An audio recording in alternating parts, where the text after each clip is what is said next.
किन फसलों के ऊपर इस वक्त काम हो रहा है? कौन सी फेवरेबल फसलें हमारे पास निकलती हैं सर्दी के मौसम के लिए? जी बिस्मिल्लाहिर्रहमानिर्रहीम।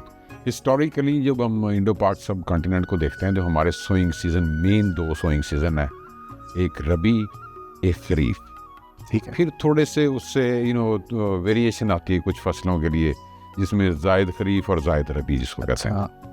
हमारा जो रबी का सीज़न है वो तकरीबन अक्टूबर से, जैसे आपने कहा, शुरू हो जाता है और नवंबर ख़त्म होने तक ख़त्म हो जाता है। तो उसमें जो मेजर हमारी रबी की क्रॉप्स हैं उनमें अदर देन फॉडर्स और वेजिटेबल्स हैं बहुत सारी, लेकिन जो मेन क्रॉप है हमारी वो गंदम है।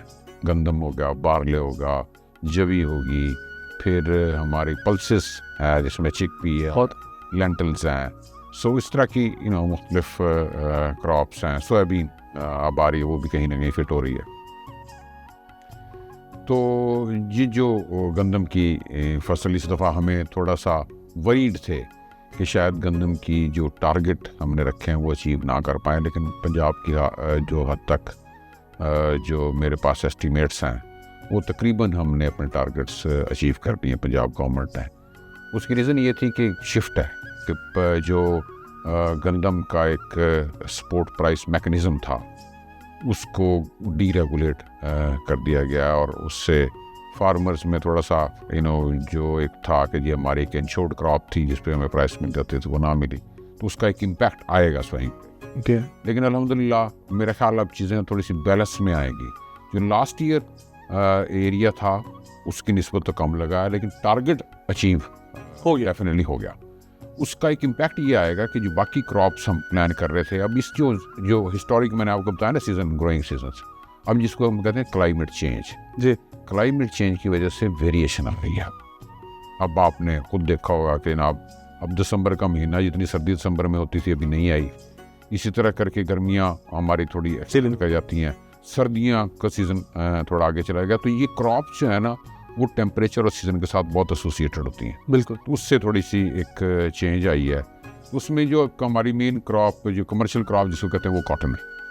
कॉटन में हमारे पास जो जनरली उसकी जो एक रोटेशन जिसको कहते हैं क्रॉप रोटेशन, वीट कॉटन की रोटेशन होती थी कि जी गंदम के बाद कॉटन और cotton. Although it is not healthy, ज़मीन की हेल्थ के लिए हमें क्रॉप रोटेशन चेंज करनी चाहिए, मुख्तलिफ फसलें आनी चाहिए। लेकिन हमारा एक चूँकि मेनली जो हमारा ग्रोवर है उसका लैंड साइज छोटा है और वो उसमें चलता है। लेकिन ये जो रोटेशन है ये चैलेंज हो रही है पिछले कई साल से, ख़ास तौर से with respect to cotton. Okay, तो उसमें जो अब इस साल हमें लगेगा कि जो वीट का एरिया हमने थोड़ा एडजस्ट किया पंजाब में, तो हम थोड़ा डिवाइड कर पाएंगे कि हम कॉटन का एरिया एक अलग हो और गंदम का एरिया अलग। नहीं अलग नहीं हो सकता। फिर क्या, ये तो अल्टरनेट है ना। ठीक है, इसमें 2 तरह के जोन्स बन सकते हैं, एक वीट कॉटन और एक सिर्फ वीट। एक कॉटन नहीं, वीट कॉटन और cotton with other crops other than wheat, right, जिसमें पोटैटो आ सकता है, ऑयल सीड हमारे आ सकते हैं, मकई की फसल है उसके साथ एडजस्ट हो सकती है। So basically what I am trying to tell you is कि कुछ जोन जिसको हम स्वीट वाटर जोन कहते हैं, जिसमें हमारा फैसलाबाद है और साहिवाल है, मुल्तान है, जिसमें कॉटन ग्रो होती थी, उसमें जनरली एक्सपीरियंस रहा है कि अगर कॉटन को एंड फरवरी या अर्ली मार्च में लगा दिया जाए और उसको सितंबर अक्टूबर तक लेके जाया जा सके और वहाँ पे वो टर्मिनेट हो जाए, तो उसमें यील्ड ज़्यादा आती है।